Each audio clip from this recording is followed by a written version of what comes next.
Todos hemos oído hablar del pistolero que con solo 21 años habría matado a un hombre por cada año de su vida. Hollywood lo convirtió en héroe. Bob Dylan le escribió canciones y hasta hoy sigue inspirando series como Billy the Kid. Pero, ¿quién fue en realidad Billy el niño? ¿Un Robin Hood de la frontera? ¿Un asesino despiadado? ¿O un joven atrapado en una guerra de poder? En los próximos minutos desmontaremos los mitos, recorreremos su vida y descubriremos por qué su leyenda sigue viva. Orígenes, un muchacho sin raíces. Detrás del nombre Billy el niño se escondía un joven llamado Henry McCarty. Aunque la leyenda dice que nació en Nueva York en 1859, los registros oficiales son confusos. En el censo de 1880, él mismo declaró que tenía 25 años y que había nacido en Missouri. Su madre, Catherine McCarty, era una inmigrante irlandesa que buscó un clima seco para aliviar su tuberculosis y se casó con William Antrim en Santa Fe en 1873. La familia se instaló en Silver City, Nuevo México, donde Catherine abrió una lavandería y Henry ayudaba como camarero. Cuando Catherine murió en 1874, Henry quedó prácticamente huérfano. Con apenas 15 años robó unas ropas en una lavandería y fue arrestado. Su escape por la chimenea del presidio fue noticia. Allí nació su reputación de chico travieso. Sin apoyo familiar y viviendo de trabajos temporales, adoptó los alias Keir Antrim y William H. Bonney. La vida en el desierto forjó al forajido. En los ranchos aprendió a montar, a disparar y a sobrevivir. El primer disparo y el nacimiento del mito. El 17 de agosto de 1877 ocurrió el primer homicidio comprobado de Henry McCarty. En Camp Grant, Arizona, el herrero irlandés Frank Windy Cahill lo golpeó en una pelea. Henry sacó su revólver y le disparó. Fue declarado culpable de disparo injustificable, pero escapó y regresó a Nuevo México. Desde entonces, para la prensa ya era el chico, y en los salones se contaba que disparaba con una pistola en cada mano y atinaba sin apuntar. Este episodio muestra la diferencia entre mito y realidad. Los relatos sensacionalistas le atribuyeron un temperamento sanguinario, pero las evidencias indican que actuó en defensa propia y que no disfrutaba de la violencia. La Guerra del Condado de Lincoln. Para entender a Billy el niño hay que conocer la Guerra del Condado de Lincoln. En 1878, la zona estaba dominada por el house de los comerciantes James Dolan y Lawrence Murphy, apoyados por el sheriff William Brady. Estos monopolizaban los contratos de carne y tenían vínculos con políticos de la Santa Fe Ring. Por otro lado, el abogado Alexander McSween y el joven empresario inglés John Tunstall querían crear un negocio alternativo y combatir la corrupción. Billy trabajaba como vaquero para Tunstall y le admiraba, quizás viendo en él al padre que nunca tuvo. El 18 de febrero de 1878, un grupo de hombres enviados por Dolan asesinó a Tunstall. «Voy a vengar su muerte cueste lo que cueste», dijo Billy según los testimonios. Él y otros vaqueros formaron los Regulators, un grupo que al principio actuó con legitimidad, pues el juez les nombró alguaciles especiales. La escalada de violencia fue brutal. Arrestaron a 2 asesinos de Tunstall y estos murieron supuestamente cuando intentaban escapar. El 1 de abril de 1878, Billy y los reguladores emboscaron al sheriff Brady y a su ayudante en la calle principal de Lincoln. Ambos murieron. 3 días después, en el molino de Blazer, se enfrentaron con el cazarrecompensas Buckshot Roberts. Roberts murió, pero también cayó su líder Dick Brewer.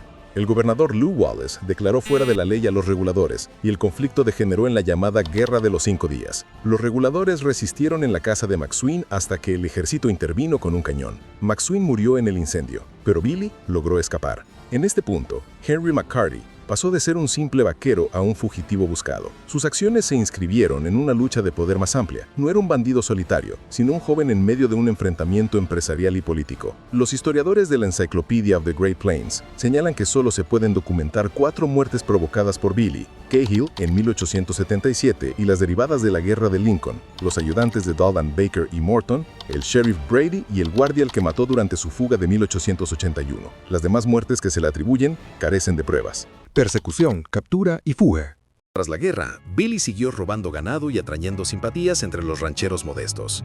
El gobernador Lew Wallace le ofreció amnistía si testificaba contra los asesinos de Houston Chapman, pero esa promesa nunca se cumplió. Desesperado, Henry huyó y volvió a robar caballos.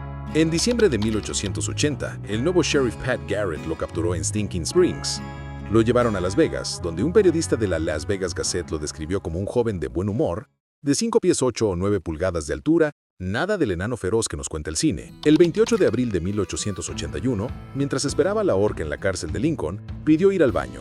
Allí desarmó al guardia y lo mató. Luego tomó una escopeta, disparó desde la ventana al segundo guardia y huyó a caballo. La noticia de su fuga se divulgó por telégrafo y prensa en todo el mundo. De nuevo, Billy parecía imposible de atrapar. El final en Fort Sumner. 3 meses después de la fuga, en julio de 1881, Billy se escondía en Fort Sumner. Algunos rumores decían que su amante Paulita Maxwell estaba embarazada. Pat Garrett aprovechó la pista y se presentó en la hacienda. Cerca de medianoche, Billy salió descalzo con una pistola y un cuchillo para cortar carne. Vio sombras en el porche y murmuró en español: ¿Quién es? Pete Maxwell susurró: es él. Garrett disparó 2 veces y lo mató. Al día siguiente, el jurado de instrucción dictaminó que el homicidio había sido justificable. Billy fue enterrado en el cementerio de Fort Sumner junto a sus amigos Tom O'Folliard y Charlie Baudret. Tenía apenas 21 años, o 25 según el censo. Tras su muerte surgieron teorías conspirativas. Algunos afirmaban que otro hombre murió en su lugar y que Billy vivió hasta viejo bajo el nombre de Brushy Bill Roberts. Sin embargo, varios testigos presenciaron el tiroteo y los historiadores coinciden en que murió aquella noche. La idea de su supervivencia responde más al gusto popular por las conspiraciones que a evidencias. En 1882, apenas un año después de la muerte de Billy el Niño, el sheriff Pat Garrett decidió contar su versión de los hechos. Publicó un libro titulado The Authentic Life of Billy the Kid, una obra que, aunque se presentaba como autobiografía, en realidad fue escrita por un periodista contratado. No tardó en saberse que aquel relato estaba lleno de exageraciones, errores y licencias narrativas. Pero poco importó. El público devoró la historia. La figura del joven forajido, transformado en un héroe romántico, comenzó a crecer más allá de la verdad. Con el tiempo, otros autores recogieron esa llama. En 1926, Walter Noble Burns escribió una novela que convirtió definitivamente a Billy en un ícono, casi un Robin Hood del desierto. Hollywood no tardó en sumarse, primero con películas mudas, y luego con clásicos como Pat Garrett and Billy the Kid de 1973, con la inolvidable banda sonora de Bob Dylan, o Young Guns de 1988, que llevó la leyenda a una nueva generación. Sin embargo, cuando la historia se enfrenta a los hechos, muchos mitos se derrumban. Se decía, por ejemplo, que Billy había matado a 21 hombres, uno por cada año de vida. Sin embargo, los historiadores de la Universidad de Nebraska apenas pudieron confirmar 4 muertes, todas en contextos violentos y en algunos casos en defensa propia.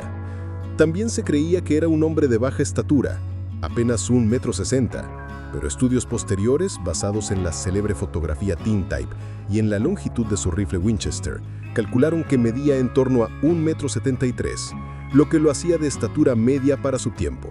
Su lugar de nacimiento sigue siendo incierto, aunque muchas fuentes lo sitúan en Nueva York. Y lo más sorprendente, nunca robó un banco, ni un tren, ni una diligencia. Su fama no provino de grandes golpes criminales, sino del poder de la narrativa y de la necesidad del público de tener un mito. Y esa fascinación no ha terminado. Hoy, más de un siglo después, la leyenda de Billy el Niño sigue viva. Es la prueba de que, aunque los hechos nos hablen de un joven envuelto en la violencia de su tiempo, lo que perdura es la imagen mítica del forajido. Al finalizar nuestro viaje por la vida de Billy el Niño, encontramos a un joven que fue víctima y protagonista de su tiempo. Un muchacho sin padre que buscó reconocimiento en un entorno violento. Un vaquero que se convirtió en forajido por fidelidad a un patrón. Un fugitivo cuya historia fue explotada por quienes lo perseguían. Su mito dice más de nosotros que de él.